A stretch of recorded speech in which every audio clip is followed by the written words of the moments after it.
Hello दोस्तों, आपका स्वागत है हिट ट्रेड में। मैं हूँ हितेन चावड़ा। 100 साल से इंडिया के अंदर grid solution and power transmission and distribution का बिजनेस करने वाली कंपनी ने अपने निवेशकों को लास्ट 2 साल के अंदर 900% का रिटर्न दिया। तो क्या इस कंपनी को पोर्टफोलियो में ऐड करना चाहिए या फिर इसको रहने देना चाहिए?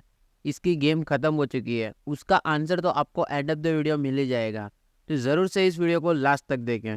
वीडियो शुरू करने से पहले एक इम्पोर्टेंट डिस्क्लेमर मैं आपको बताना चाहता हूँ कि हमारी चैनल पर दिए गए किसी भी स्टॉक की analysis only for educational purpose के लिए ही है।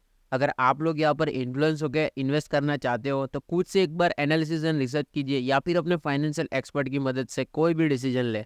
तो अब आ जाते हैं स्क्रीनर की वेबसाइट पर, जहाँ पर हम लोग किसी भी स्टॉक की एनालिसिस के लिए डेटा मिल सकते हैं।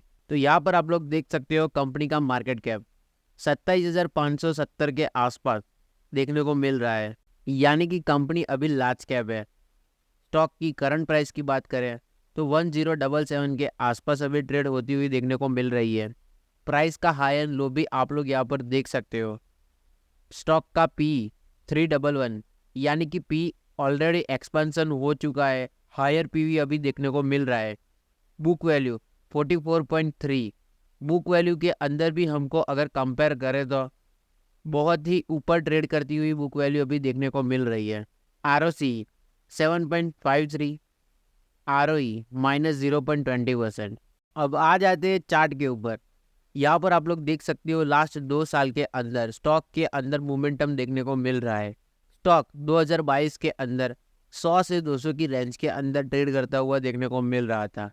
पी एक्सपेंशन होने की वजह से बुल मार्केट के अंदर स्टॉक ने आउट परफॉर्मेंस करता हुआ देखने को मिल रहा है।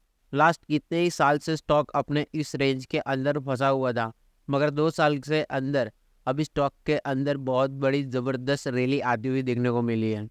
ये तो है चार्ट की बात। अब जान लेते हैं कि कंपनी करती क्या है।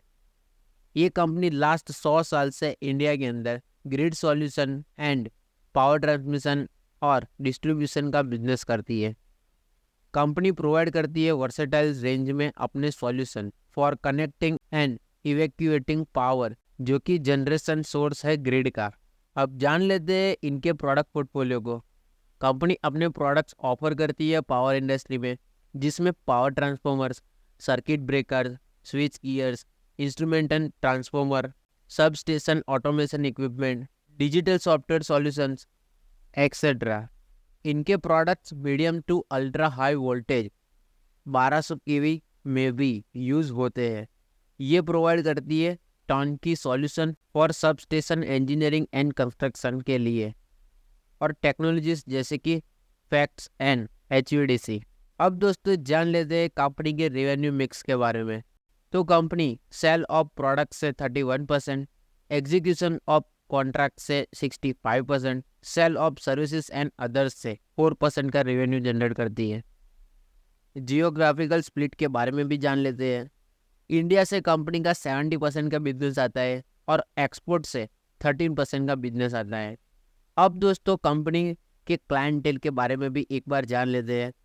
कंपनी के कई बड़े नामी क्लाइंट्स हैं, जिसके अंदर power grid corporation of India limited, Odisha power transmission corporation limited, Kerala state electricity board, Jharkhand Urja Sancharan Nigam limited, West Bengal state electricity transmission company limited, दूषण power system Delhi Transco limited, Tata power Delhi distribution limited etcetera शामिल है।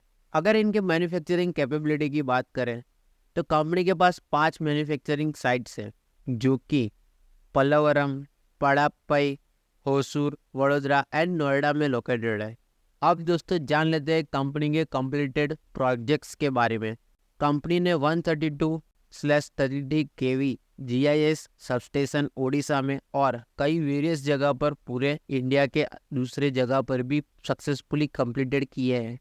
होसूर प्लांट के लिए न्यू इंडस्ट्रियल सेटअप, जो कि extra high voltage measurement transformers manufacturing के लिए तैयार कर दिया है और एक्सपोर्ट मार्केट के लिए successfully production of lower rating current transformer भी बनाए हैं। अब दोस्तों जान लेते हैं कंपनी के ऑर्डर बुक्स के बारे में।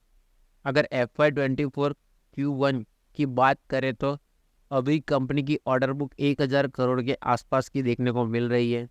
जिसमें 765 केवी के जीआईएस एंड 400 केवी जीआईएस के substation and SSCDA and ADMC control centre भी शामिल है। अगर पेरेंटेज की बात करें तो कंपनी को एक बेनिफिट्स है, क्योंकि कंपनी एक बड़े से ग्रुप की पार्ट है जो प्रोवाइड करती है technical synergies and financial flexibility. ये जी ग्रुप की पार्ट है, जिसकी वजह से न्यू ऑर्डर्स पाने के लिए technology and wide clients base है इनके खुद के ग्रुप के पास, जो कि ग्लोबल लेवल पर अपनी प्रेजेंस रखता है। ये ग्रुप अपनी 75% होल्डिंग रखता है इस कंपनी में अपनी दूसरी सब्सिडरीज कंपनी के माध्यम से। ये तो है कंपनी की बात। अब जान लेते हैं कंपनी के फाइनेंशियल डेटास को। तो यहाँ पर आप लोग देख सकते हैं क्वार्टरली रिजल्ट, जहाँ आप लोग देख सकते हो क्वार्टर ऑन क्वार्टर बेस पर operating profit and net profit बढ़ता और गिरता हुआ धीरे धीरे हमको देखने को मिल रहा है, मगर अभी भी कंसिस्टेंट प्रॉफिट नहीं आ रहा है, जिसका इफेक्ट हमें ईपीएस के अंदर भी देखने को मिल रहा है। अब जान लेते हैं प्रॉफिट एंड लॉस स्टेटमेंट के बारे में। तो यहाँ पर आप लोग देख सकते हो ईयर ऑन ईयर बेस पर कंपनी का नेगेटिव रिटर्न्स बनता हुआ देखने को मिल रहा है। 2022 से 2023 की बात करें तो इम्प्रूवमेंट तो प्रॉफिट के अंदर देखने को मिल रही है, मगर अभी भी प्रॉफिट के अंदर नेगेटिव मार्क आता हुआ हमको देखने को मिल रहा है, जिसकी वजह से ईपीएस में भी नेगेटिव देखने को मिल रहा है। अगर डेटा की बात करें तो यही से पता चल रहा है कि कंपनी अपने बिजनेस के अंदर ज़्यादा कुछ कर ही नहीं रही है, बल्कि प्रॉफिट भी कमाने के लिए कंपनी को बहुत ही तकलीफ होती हुई देखने को मिल रही है। अब जान लेते हैं सबसे इम्पोर्टेंट मैट्रिक, जो कि है शेयर होल्डिंग पैटर्न। यहाँ पर आप लोग देख सकते हो प्रोमोटर्स के पास 75% का स्टेडी एंड कंसिस्टेंट स्टेक है। एफआईआई के पास 1.20% का स्टेक है, जो कि धीरे धीरे बढ़ाते हुए देखने को मिल रहे हैं। डीआईएस के पास 15.84% का स्टेक है, जो कि धीरे धीरे प्रॉफिट बुकिंग करते हुए अभी देखने को मिल रहे हैं। अब बचा खुचा जो स्टेक है वो है पब्लिक के पास, यानी कि रिटेलर्स के पास, जो है 7.96% का स्टेक। यह अभी अभी पोजीशन कम करते हुए रिटेलर्स देखने को मिल रहे हैं। इतना सब कुछ बताने के बाद अभी मैं आपको कंपनी का नाम बताना चाहता हूँ। कंपनी का नाम है GT&D इंडिया लिमिटेड, जो कि लास्ट 100 साल से इसी सेगमेंट के अंदर काम कर रही है। ऐसे ही नॉलेजेबल इन्फॉर्मेटिव वीडियोस के लिए जरूर से हमारे इस चैनल को लाइक शेयर एंड सब्सक्राइब कीजिए।